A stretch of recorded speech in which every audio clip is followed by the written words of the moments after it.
welcome everyone to the APC Innovation Summit Part 2. As you can see by my background, we should all be at the Mohawk Mountain House in New Paltz, but we are not, unfortunately.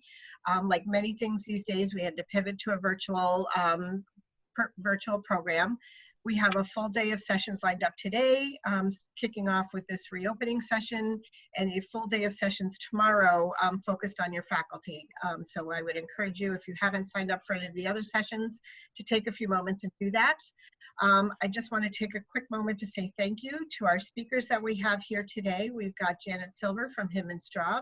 She's going to be moderating this session. We've got David Cohen, who is the president of Five Towns College and also the chairman of the board for APC.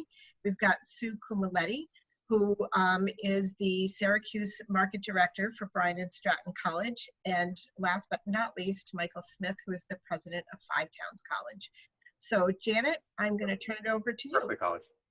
Oh, Berkeley College, sorry. Yes, Berkeley College, sorry.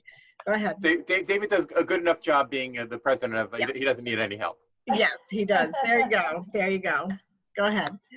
Oh, it's all in the family. Well, thank you everyone for joining us this morning to talk about the reopening of higher ed. I think we all would have preferred to be at the Mohawk Mountain House and not working on reopening plans, but obviously the session is timely. I know many of you are currently working on your plans for reopening to submit to the state.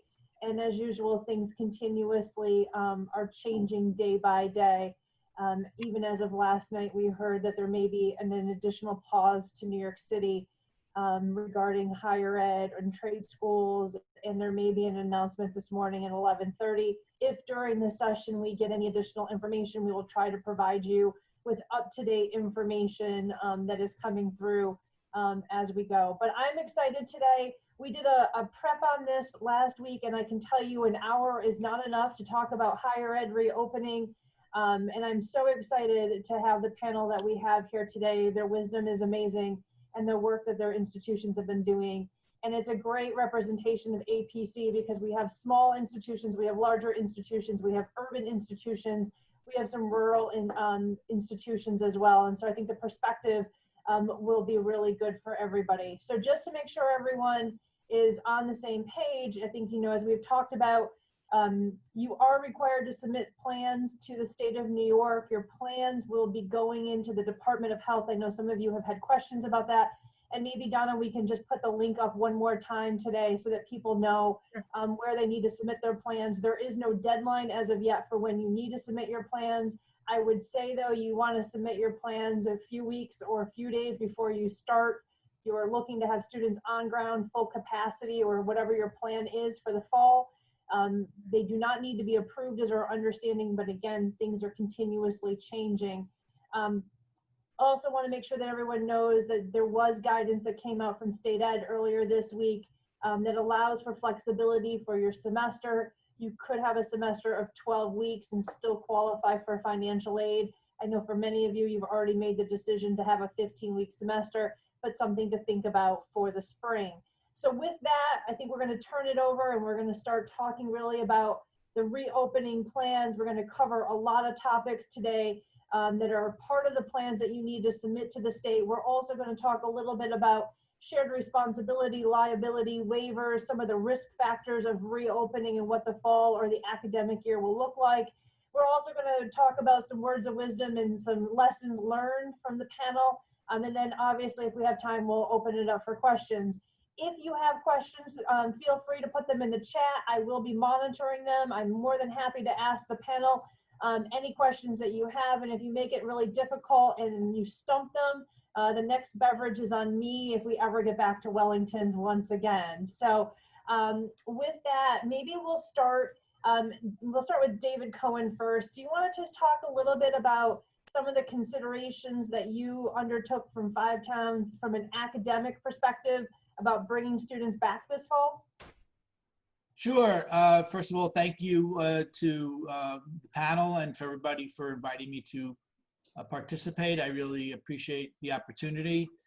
These are things that we've been thinking about for a long time. Academics, sometimes we lose sight of it, but academics is 70 to 80% of what all of our institutions do. So, we have to give that a lot of thought. We had been thinking about, first, of course, faculty and student safety. How do we assure safety? We have written and given every member of the faculty and staff an opportunity to let us know if there are reasons why they cannot return. And so we have been considering that. We've also been considering the nature of the academic programs. Some programs really lend themselves to moving online. So for example, in our current course schedule, the provost was able to set it up so that 50% of business courses, business course sessions are online. They're using a hybrid model, which we'll talk about, while other programs such as music are more difficult.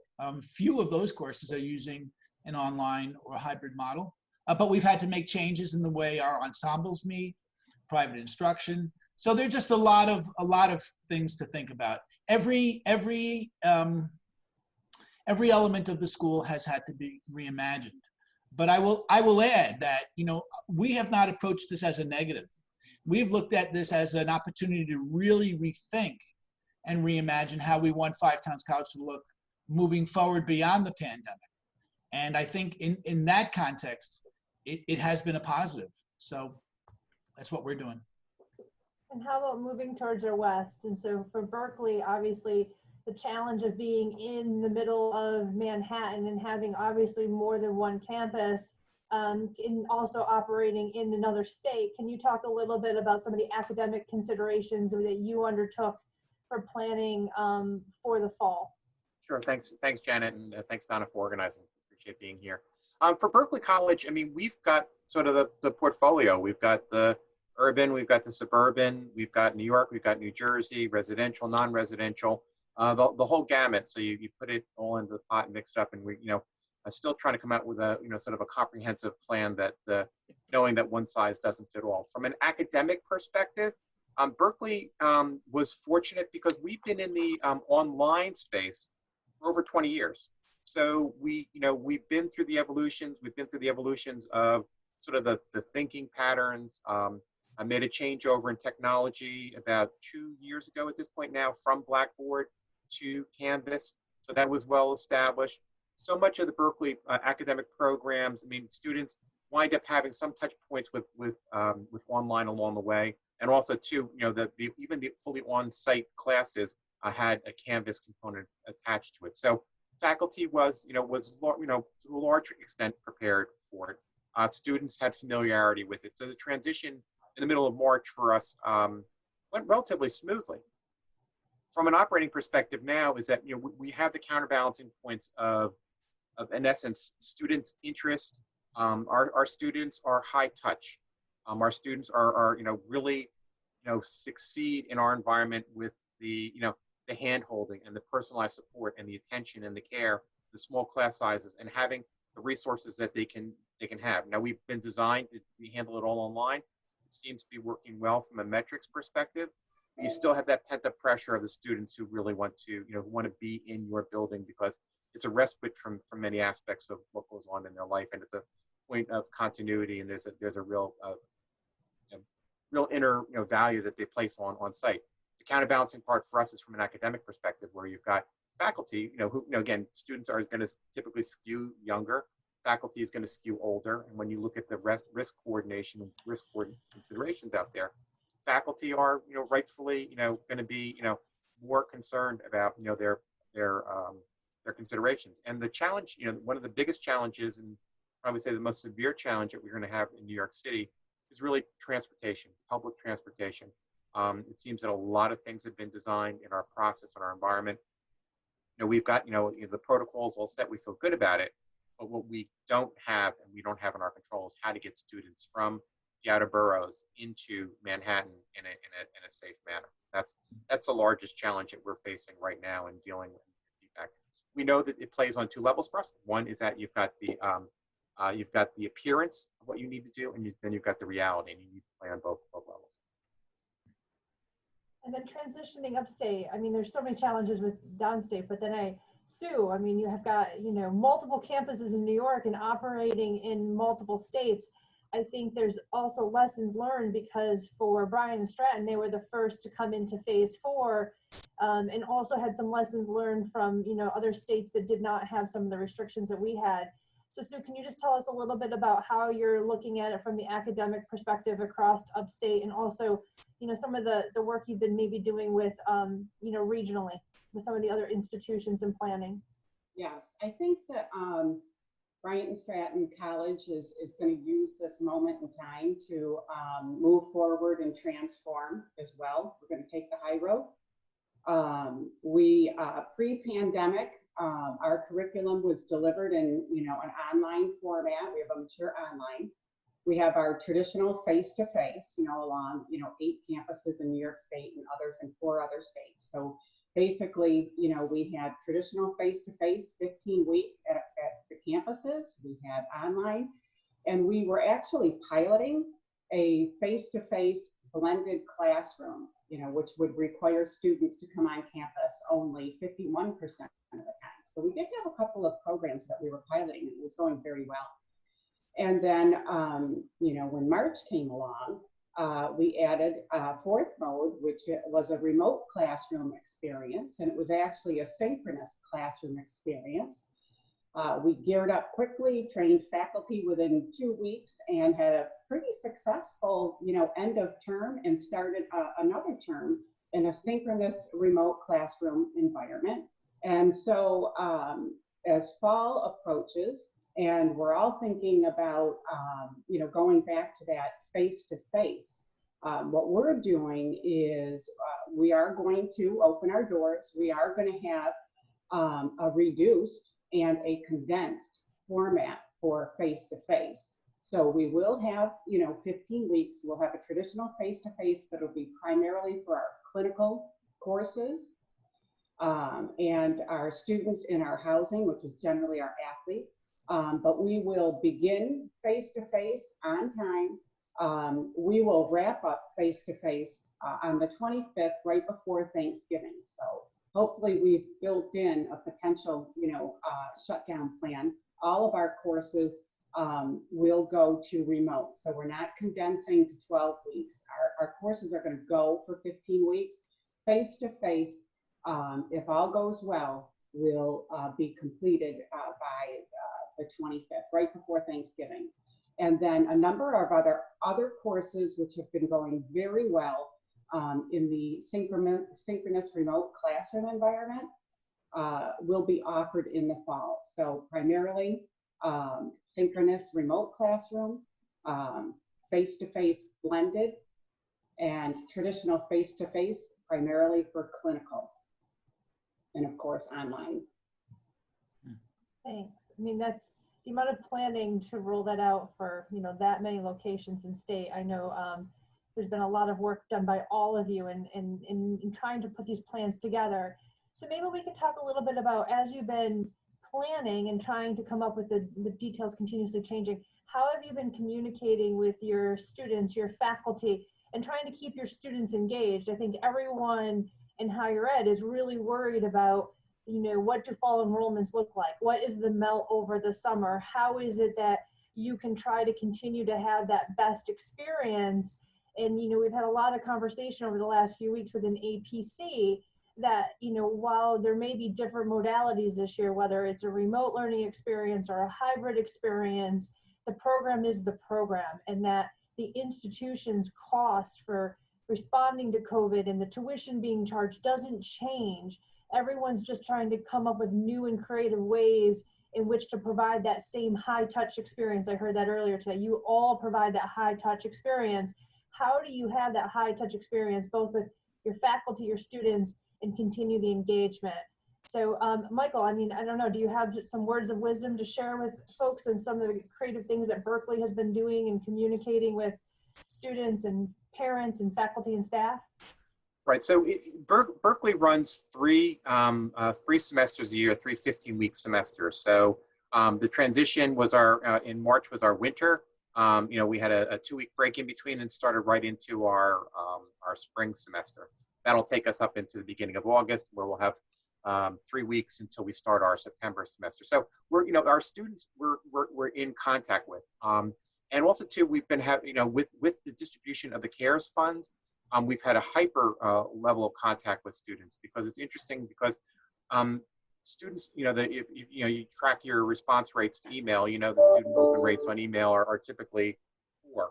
And even when you're offering, free money, so to speak, to them, their responsiveness is not that good. And you really need to convince them to make the application for it and get it through. So we've really had a high level of contact, really, a lot of it stimulated by the CARES funds to the students, partially. Again, our transition for our support services were there. I mean, our models were already in place.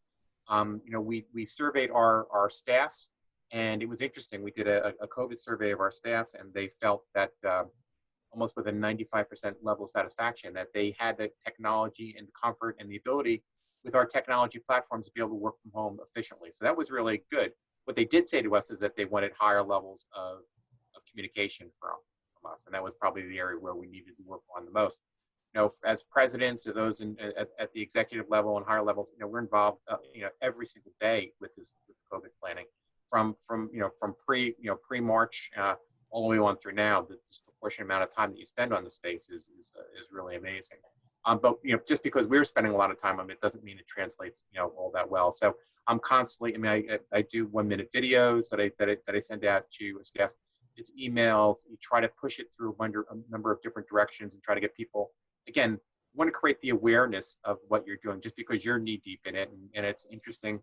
One quick story: we received in New Jersey, received a waiver to provide clinicals at the end of June. When I went into the classroom one of the days, talked to some of the students, and on the first day, and they said to me they were concerned about coming back. I followed up with the students the very next day, and they said, "Hey, we saw everything that you were doing. We feel good. Now we're focused on the learning." So part of it is that the fear of the unknown. But when you do to the extent you bring students back on campus and you can show them all the protocols, whether it's what you're doing for testing, what you're doing for signage, the acrylics all over the place, the cleaning materials. That creates, again, there's a reality behind what you're doing. But the appearance of all that creates comfort in the students, that really gets them, and you want to get them focused as much as you can on the academics and not the ancillary type issues. They're saying, am I safe? Am I concerned? And Sue, how has Bryant and Stratton been able to continue to engage and communicate with students, faculty, and staff? Yeah, I think in these times, there's no such thing as too much communication or guidance. And I think it does start with the president, and Dr. Fran Felser is consistently, communicating, with all stakeholders. And, from a student perspective, because many of our students, the majority would be non-traditional, so parents may not come into play as much at Bryant and Stratton. We've been spending a lot of time on student surveys so that we really understand how things are impacting our students at this time. And, we found out after, the spring term or winter term, that students overall, we did a survey and 88% came back and responded that they were adapting, at a great or a good level. So we were really happy. Where we did have some issues was really on the technology piece. Our students, were not prepared when it comes to having, Wi-Fi and technology, but we responded very quickly with a laptop loaner program, and we had student drive-by days, and they came and picked up their laptops, and we were really good once we took care of the majority of the technology problems. They felt pretty good about the structure and the delivery that was put together for them in the synchronous, remote learning classroom. But so for us, it's keeping our ear to the ground with our students. That's terrific. So David, for you, I'm going to shift a little bit to a different question. So what is interesting, when we were preparing, all three institutions do have residence halls. And you are bringing students back to complete, some of the requirements that they weren't able to do for the spring. But you've also made some really interesting decisions regarding who's going to be able to reside on campus for the fall and some of the decisions you had to make and the communication to your community about those decisions. So can you provide just a little bit of background on some of the planning you did to bring students back on campus, both residentially and academically, and how you've been communicating that? Sure. I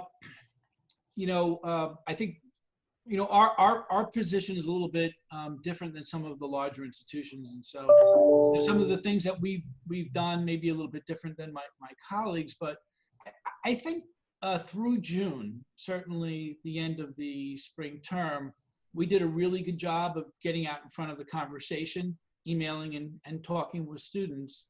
Once we got deep into the summer, it became a little bit more difficult because you don't want to mislead students and say things that aren't really going to happen.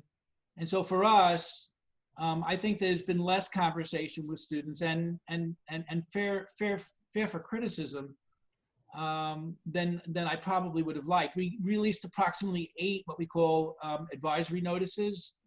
And then, for the last few weeks, we haven't issued any as we work on this reopening plan. And the reopening plan is somewhat driven by external resources. We're waiting for the governor's guidance. We're waiting for athletic guidance. We're waiting, to see what type of medical and testing resources we can bring to bear. So I'm starting this week. We hope to release our opening plan about a week later than we wanted to. And it's sort of like preparing a self-study for those of us who have been through this. It's quite an enormous undertaking. And then we're going to follow this up with something that I learned from my colleagues at other institutions, such as at the College of Westchester and my colleagues here on the panel. We're going to start something called town hall meetings. We're going to have roughly 10 to 20 town hall meetings. We'll invite all members of the faculty, staff, and student body to participate.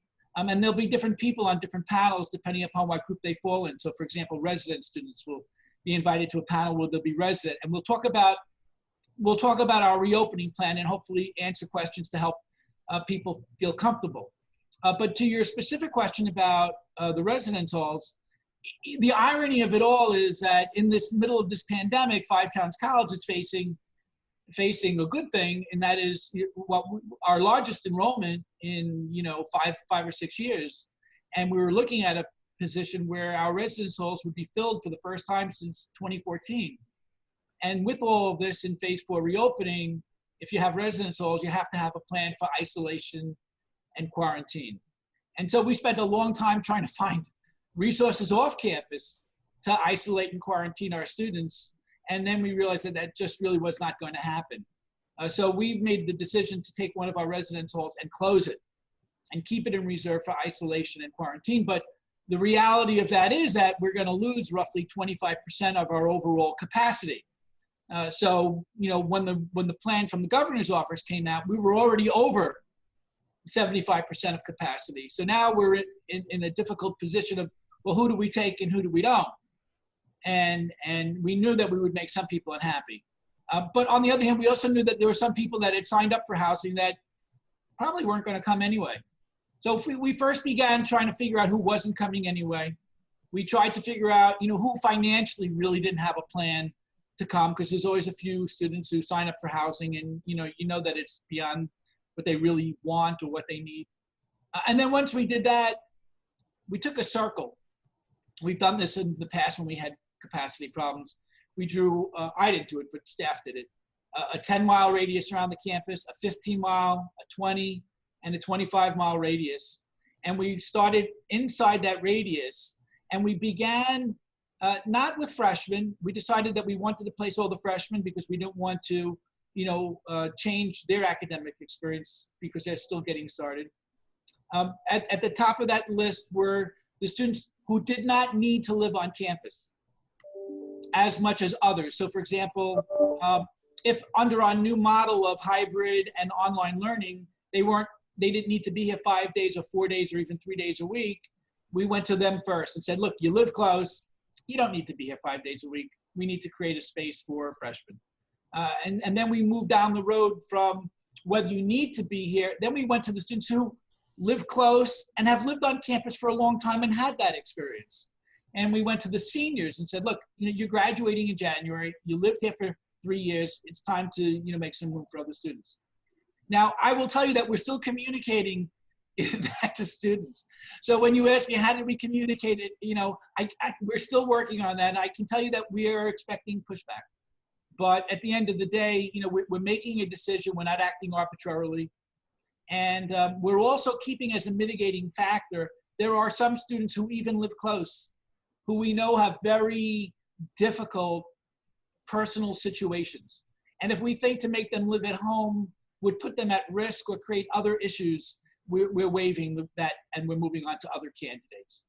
So we're not sure if we have actually created enough bed space, but we do have a waiting list. And we're also inviting students who need to live on campus and can't to defer their admission and to join us hopefully in January, because Five Towns President Michael Smith tells me that we'll have a vaccine soon.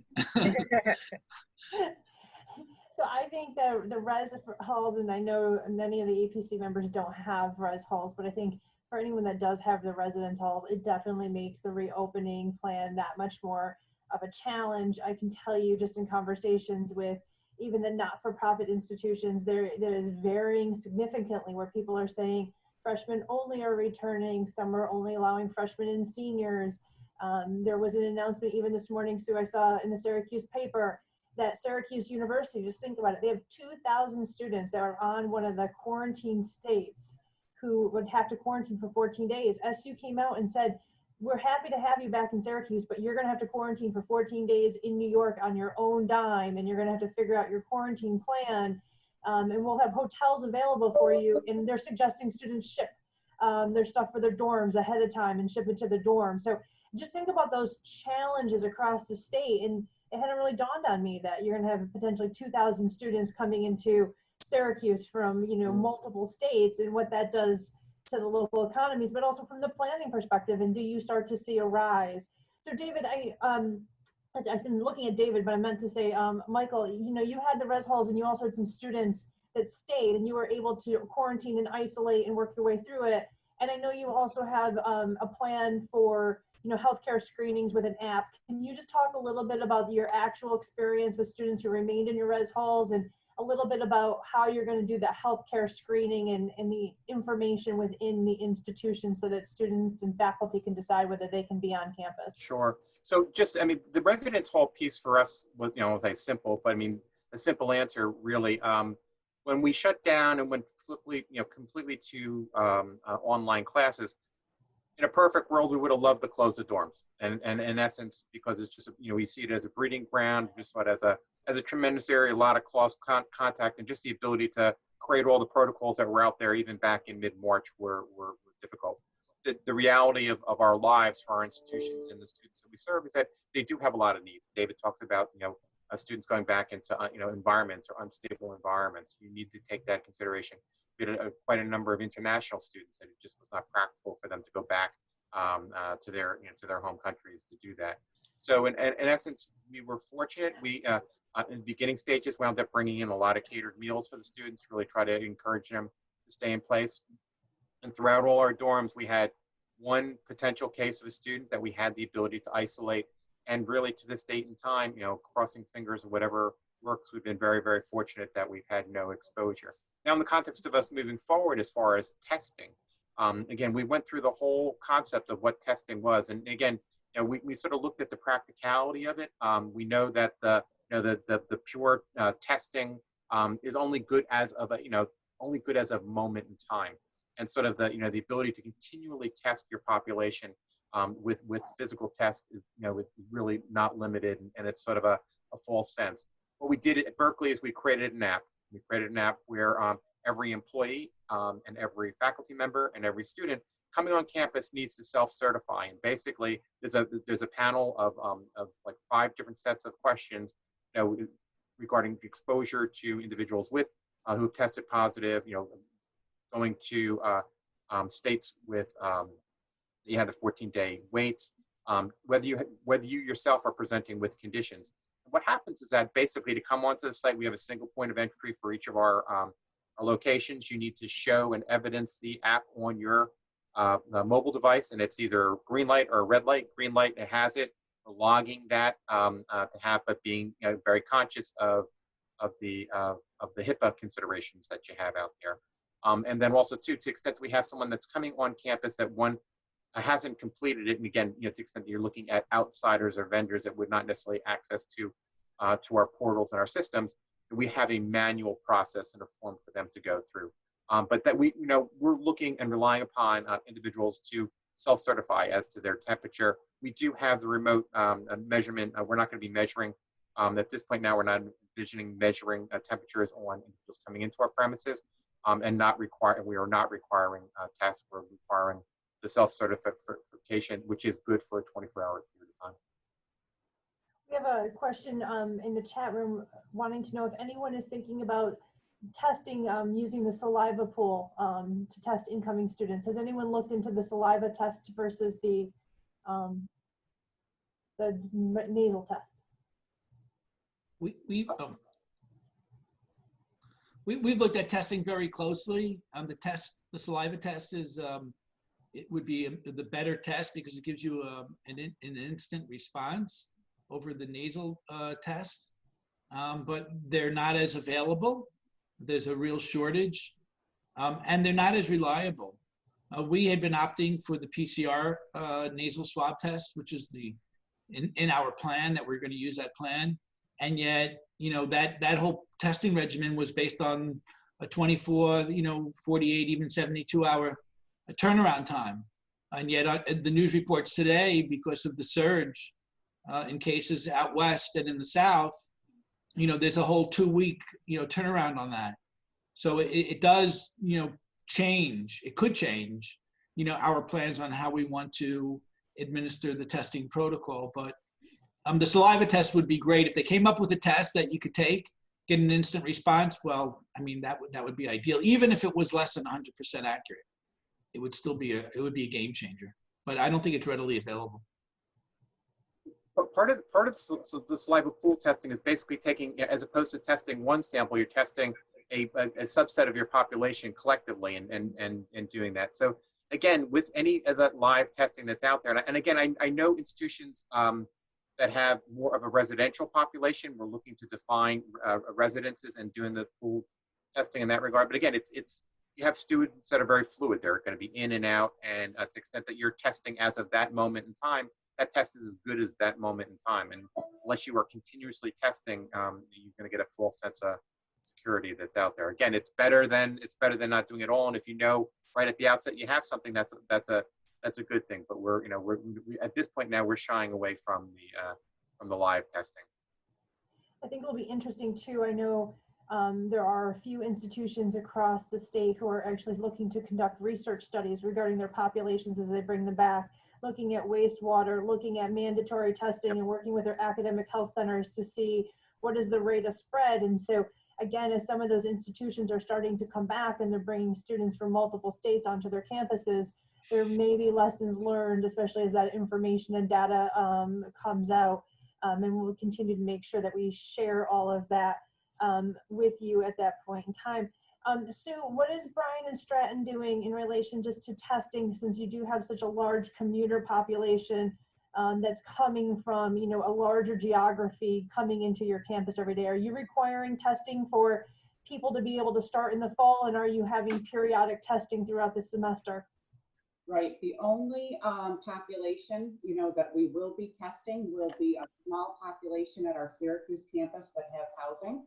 So we do have residential life in Syracuse. But along with phase 2, we did adopt a health screening process at every campus across the state. And we hired healthcare providers, actual agencies that provided healthcare employees to our campuses, and they would conduct a health screening assessment that would include a temperature check. And right now this is pretty manual. We are looking into phase 4 at a different approach. We are looking to more digital, the app, as Michael spoke to, and self-certifying at most of our campuses.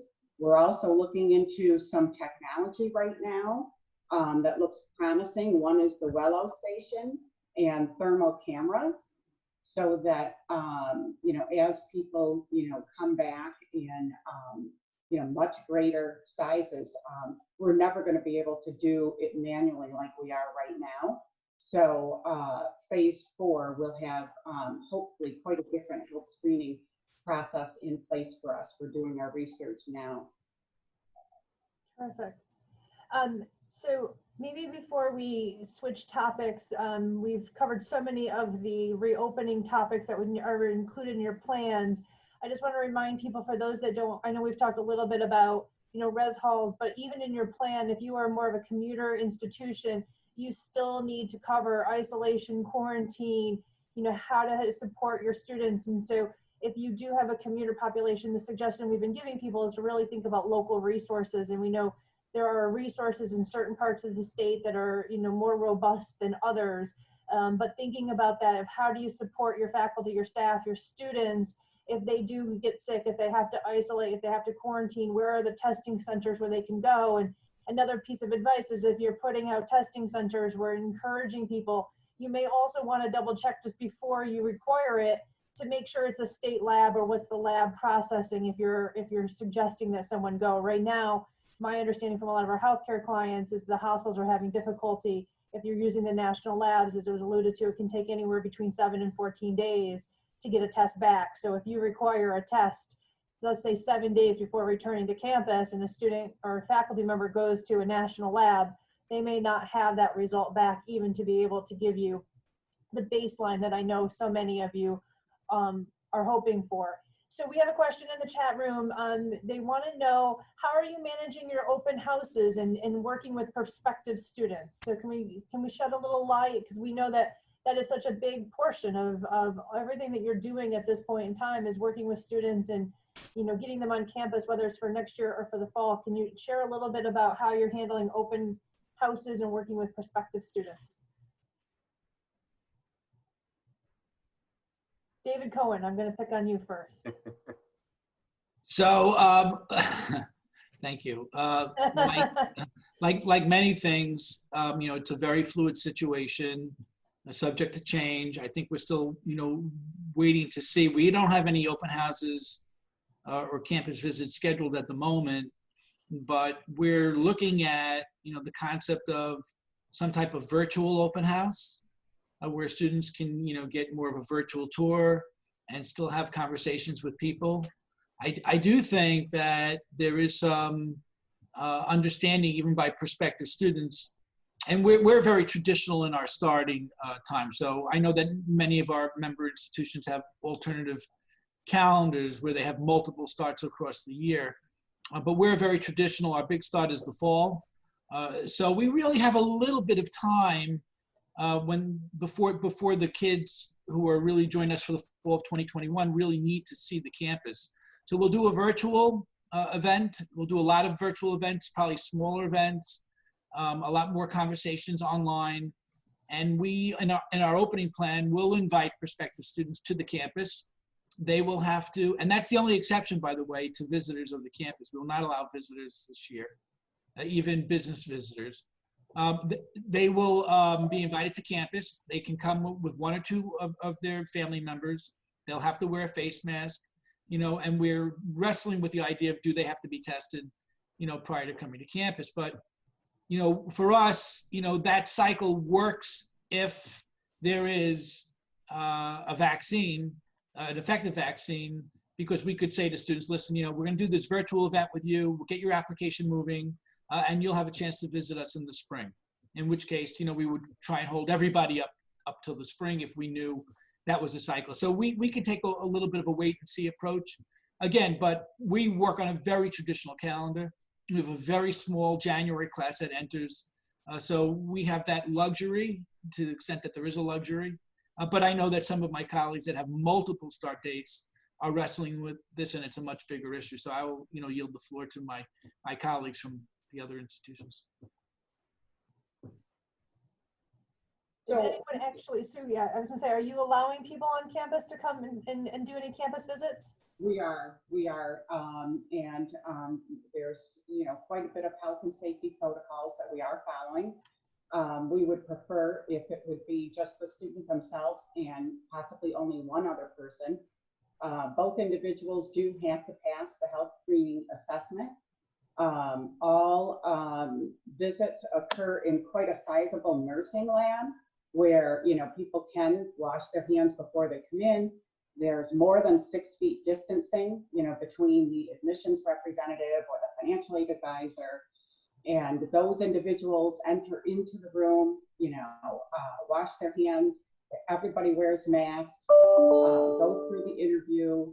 Financial aid comes in, you know, we have a laptop set up and we have another one set up that mirrors the student laptop so that, you know, we again have the social distancing issue resolved.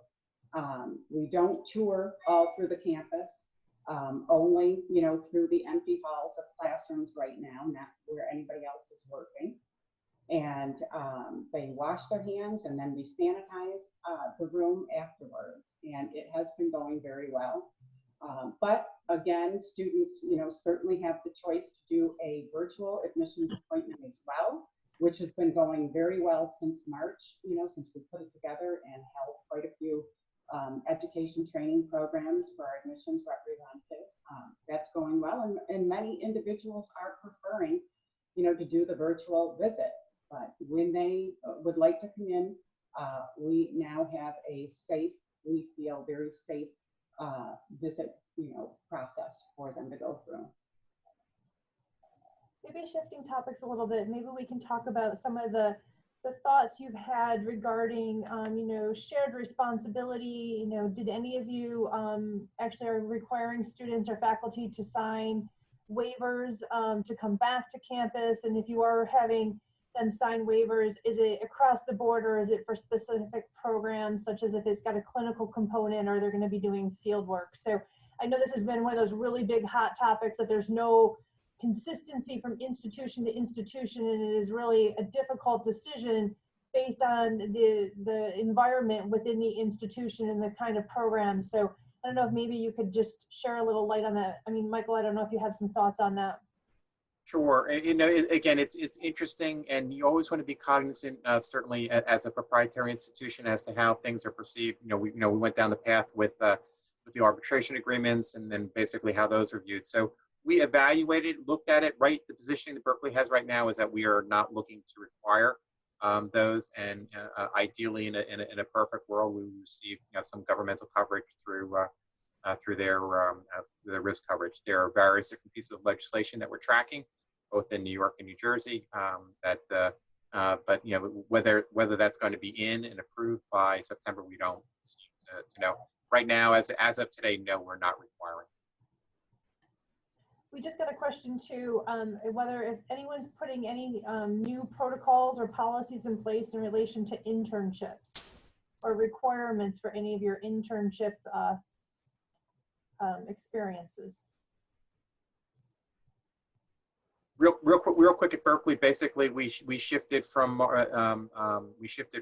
on-site to online internships, very robust, and working with educating employers as to what online internships are like, the management and the assessment of that. You know, we all have that in place. So again, as far as staffing, we're looking to keep as little staff on campus as is reasonable, and try to limit, you know, again, with our hybrid teaching, bring students on as infrequently as is reasonable to still achieve that piece. And same thing with the internships. I mean, aside, and again, where we have the one piece in New Jersey is the clinical piece that we need to be cognizant of, and trying to navigate that in a way where students can achieve, you know, their required instruction.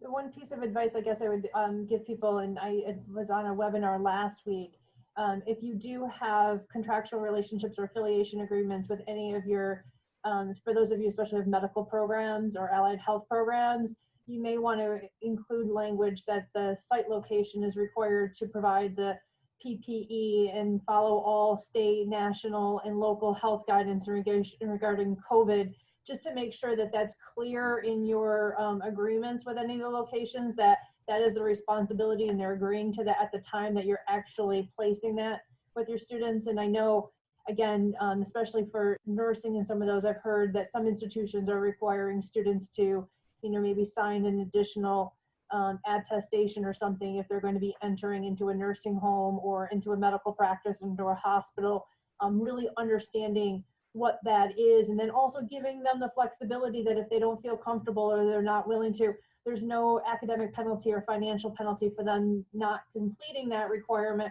but understanding what that does to their progression to be able to complete the program. So I know for many of our institutions that have allied health programs, that's just a critical component of the education experience. And so I guess that's just a piece of free advice for me, is if you have those contractual relationships or those agreements where you're actually placing students, you just want to make sure maybe that it's clear that the site location, if the student's physically going there, is the one providing the PPE and following all state, local, and national best practices and COVID rules. So as I thought, yes, go ahead. I just, before we moved on, I just wanted to jump in on the last question, because Michael's school is taking a different approach than we've taken on the waiver issue, and I just want schools to know that there are alternative approaches. And I think particularly for small schools, I know my colleagues are at larger institutions, so they have a slightly different perspective and different types of resources to address these things. So for the small schools, like 5 towns, we've made the decision that we are going to have a waiver of liability and an assumption of risk clause. We are tracking closely, what's happening in Washington and Albany. We are hoping that there'll be a safe harbor provision for our institutions and for other organizations. But we're being very clear with our faculty, staff, and students that, look, this is a pandemic. We cannot guarantee that there is no risk. We all know that there is risk. Even if we put together the most amazing plan, as we see in the world right now, we cannot guarantee that every member of our population will adhere to it. And we can't be at every place at every time. We're not guaranteeing safety. We cannot. But what we can do is we can put forth a plan that's reasonable. We can accommodate people. We've asked people to let us know if they have conditions that would put them at heightened risk, or if they're first responders, or if they live with people that are at heightened risk. And we'll do everything we can to make those accommodations for our students. We have made and will make every accommodation, allow them to learn online if they prefer, allow them to take a gap semester. We will not penalize them. We will not raise their tuition. We'll give them all the benefits. We'll leave their scholarships in place. But we're being very clear, and we're telling everybody, and we will ask them to sign off on it, that they will acknowledge that we've told them that we cannot guarantee their safety. And honestly, I think it's a fool's errand for any school to guarantee anyone's safety. You just can't. And as an attorney, I will tell you, it would be a big mistake. So, I would say that if there's a safe harbor provision, then perhaps we will not ask everybody to sign that, because the law will trump the need for, some type of acknowledgement. But we will ask everybody to acknowledge. And those people that don't want to acknowledge, we will not be able to continue to have that relationship with them. Look, we want to save the school. We want to make sure at the back end of this, there is a school. And, we can't put the school in the position where we're fighting lawsuits to defend things that are completely outside of our control. So, we say that. And I think that small schools need to really think about that. You can't promise something that you really can't deliver. And we all want to promise a completely safe environment, but that would be a lie. We can't do it. We want to, but we can't. I think it's good advice. I mean, we've been talking about shared responsibility, and I keep saying it's shared responsibility from academic year, for the whole year. It's not just the fall, it is the fall and the spring. And I would encourage people to think about their planning like that, and making sure that you can be nimble and flexible, and you can only provide the best information that you have available at the time that you make the announcement or the time that you make a policy decision. I know another big area that a lot of institutions are struggling with are, the requirement for masks, and that you're going to have somebody who's not going to want to wear the mask and is saying they're going to be on ground. Are you looking at student code of conduct violations? How are you working with employees? Any words of advice for that? Because I think everyone's anticipating the person who signed the shared responsibility or signed the waiver and has put the tuition down and says, I want to be on ground. but then shows up one day and just is refusing to wear the mask. Can you talk a little bit about some of the considerations you've been giving to that? Well, I'll just lead quickly. You know, the phase 4 reopening doesn't seem to have any discretion on that issue. People have to wear a mask. And so we will require the mask. I believe that's what we're interpreting it. Maybe other schools. There are exceptions. There are ways that you can get around the mask if you can have effective social distancing, but in places where you can't, you know, we'll do that. You know, it would be a violation of the code of conduct not to wear a mask if it's required. But again, you're exactly right, and that goes to my last point. You know, you can make all the rules you want, you know, but you know, I see it every day that people walk around, you know, they cover their mouth, but they don't cover their nose. They think it's a chin strap. They think it works when, you know, it doesn't. And the law and the phase 4 has put it upon the colleges to say, look, you got to wear it. You know, and I sometimes feel like a moron. I feel like the guy, like, hey, you know, what are you wearing? A chin strap or are you wearing a mask? It's a mask. Put it on. I got to wear it. You got to wear it. It's the same thing, Berkeley. You know, we don't want faculty, to the extent we're having our hybrid classes, we don't want our faculty necessarily to be the mask police. It's not necessarily a great job for them. It is code of conduct. It is going to be student development role. It's going to be, you know, everyone, and to the extent we see violations, and you know, I just, you know, people are not going to come into the premise without it. They're going to see everyone around them doing it. We do have an outlier. You know, we deal with it, and but you know, zero tolerance. I don't see any scenarios where there'll be a lingering issue with someone in non-compliance.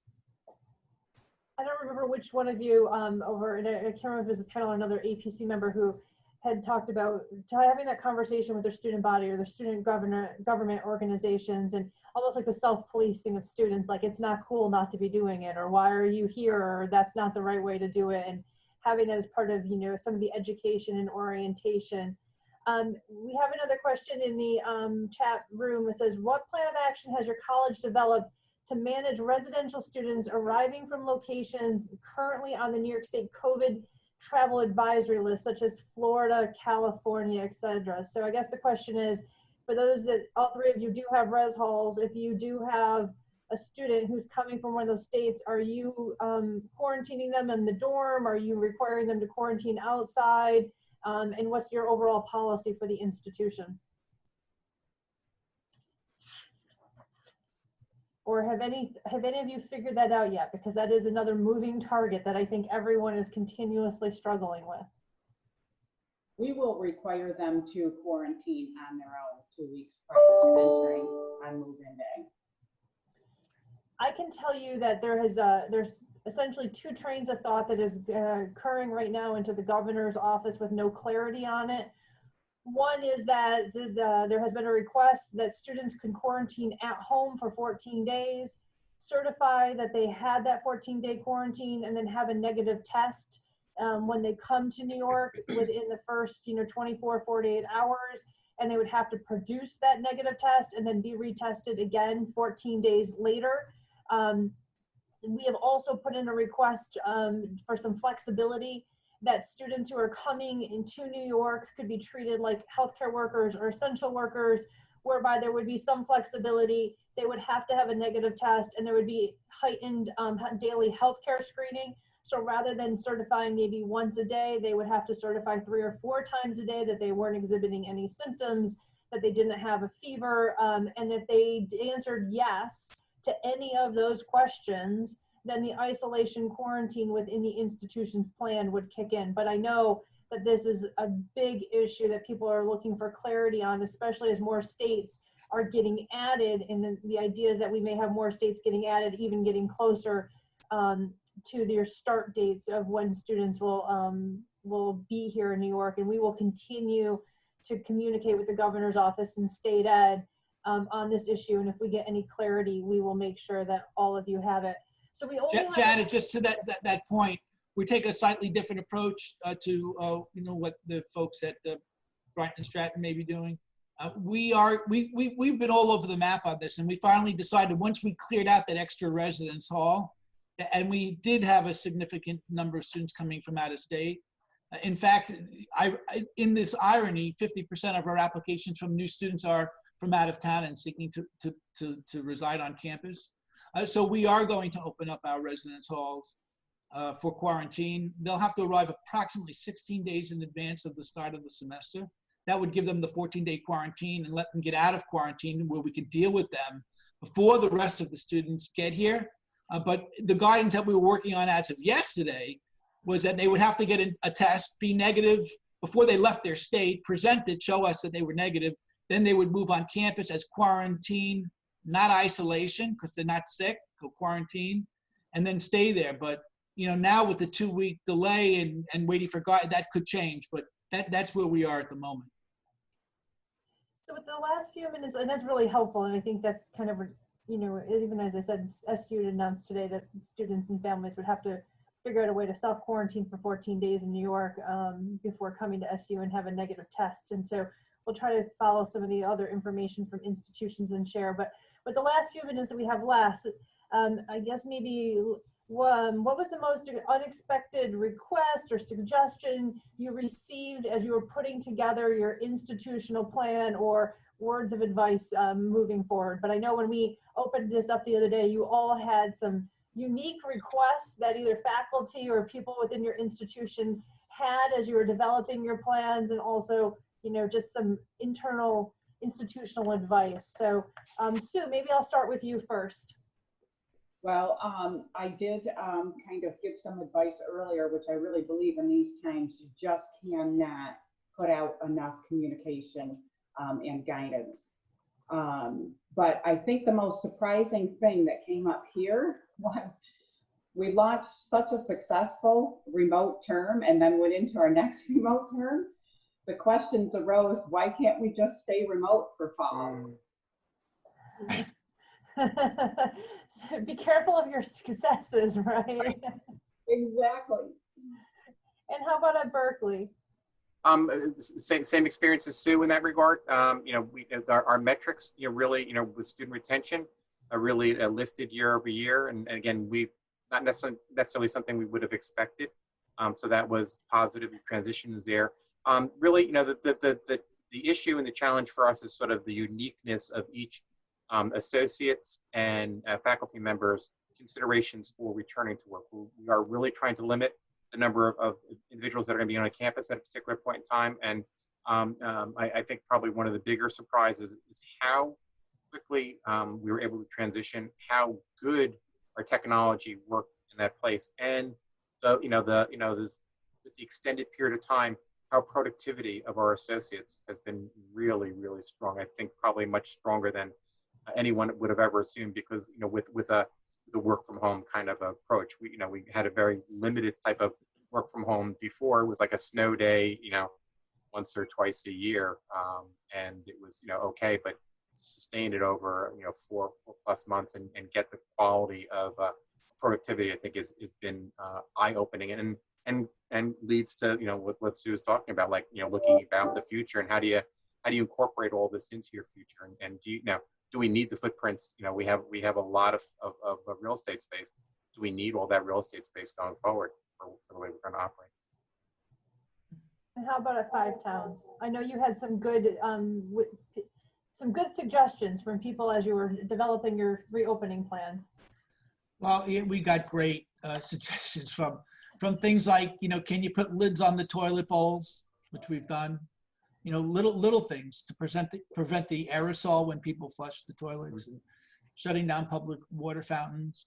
I think the questions that we've gotten, though, are probably the same that all of our colleagues have gotten, whether it's a large university or small, and they all center around safety and return to normalcy and assuring a quality academic experience. But, I'll join in with my colleagues and say that the thing that's been most surprising is how quickly our community responded and how effective they were with the changes. And I think that the most interesting thing is, if you can take a look at this from a positive perspective. In fact, if you could take a look at everything happening in America right now and recognize that we are in an era of rapid, revolutionary change. And if we can take the best of it, and if we can make America a better place for everybody. And we can make our colleges a better place for our students by incorporating different learning modalities, different types of experiments with different types of technologies, the way we deliver student services and food services and everything. I think that the changes are permanent. I think that the good ones we will keep. I know that my colleagues will look at the good ones and try and build on them. There will be some successes, there'll be some failures, there'll be examples of things that we will learn don't work. For me, what I learned was how effective our faculty and staff can be working from home. And that was a real mind change for me, whether they would even work from home. So, we've had different experiences, and how do you measure that? But I think that we are seeing, I remember many, many years ago being at a conference, I may have been a Middle States conference, and somebody held up a cell phone and said, this is the future of higher education. This is where the future classroom is. And I remember thinking, oh, that's never going to happen. And I think for many of us, it had happened over the last couple of years, but now this is truly the new classroom, and there has been a delivering of that promise, and that will improve education for everybody. And so I think that what we've learned, the biggest thing is that how things have changed, how rapidly they're changed, and how permanent they're going to be. No, and the whole mindset of online education, it was sort of the forgotten stepchild in many ways, and sort of looked down upon by the very esteemed institutions of higher education, and whether it's the national organizations one way or another, there was was always online was just insufficient, inferior in one way or another, and everyone is in space, and how rapidly that happened, and now it's accepted, and there's the stigmatization aside. Longer term we'll be able to look at the assessments and seeing what the quality of outcomes be. But to the extent that that you have these the Ivies and the very, very best esteemed schools in the country in online means that that discussion about the quality of online, I think, is in the rearview mirror. I think also that there will be a bleed from other industries that will improve our campuses. So, for example, for a small school with a resident population, how we deliver on-campus medical care has always been a problem. But now with the change in the rules that allow for telemedicine, we're setting up a telemedicine kiosk on campus that we could never have done before. And we're looking at, online food purchases. I know that like last year I was reading an article about the kids at the University of Arizona. They could order food from their dorm rooms and have it delivered. And I looked at it like, oh, that's never going to happen at Five Towns. And you know what? This year, kids can order food on their phones and have it delivered to their residence halls at Five Towns. That's the type of permanent, better change that will make life better for students. That's the reality. And just the way we all get food delivered at home now, if we want it. We could still go to the store, but why?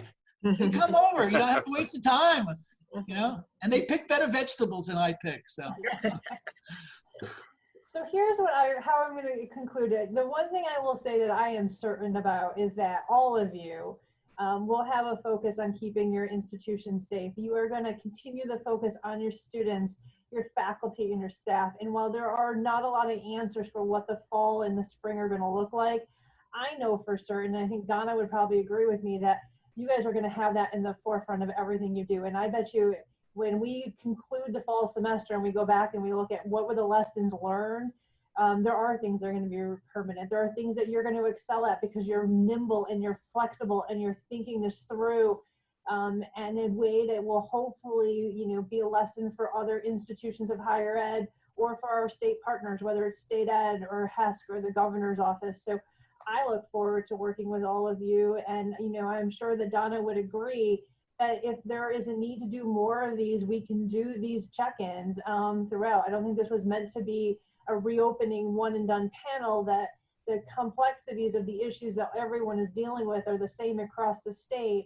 And in needing to continue that dialogue and figuring out how to best share the information share the best practices. But I also think to make sure you know you're not alone. It's not just your institution. Everyone's struggling with quarantine, testing, faculty. How do you bring back students? Am I making the right decision? And you know, we're in this together, I think, as we always have been as an association. So I always say it may be a smaller association, but it is a stronger association. And I look forward to learning from all of you as we enter the academic year. And remember that the whole team at Hinman is here to support you, Glenna and Julie. And we will try to get you the best information we can, knowing that it is rapidly changing. So with that, I want to thank all the panelists, one for their prep and two for their advice and the laughter that we had in even coming up with some of the topics and the planning for this panel. That's another whole show that we'll show you at some other point in time in the future. And with that, Donna, I'm going to turn it back over to you. All right. Well, thank you. I would just echo what Janet had to say. You know, as we've gone through the last several months, I have just continued to be impressed by how quickly EPC members have, you know, stepped up to the challenge, continued to keep their students' safety, their faculty, their staff at the forefront of every decision they made. The communications I've seen, the individual outreach I've seen has just been remarkable. So I commend you for all of that. And as Janet said, you know, I look forward to continuing to work with everyone as we move through the fall semester. This definitely does not have to be a one and done panel. We can certainly do more of these as we go forward over the next several months. So with that, I would say thank you to the panelists. Your wisdom and guidance was amazing. Thank you so much for taking the time to join us all. And that is all. If you have any questions or thoughts, please feel free to reach out to me. And with that, we will wrap up. Thank you so much, everyone.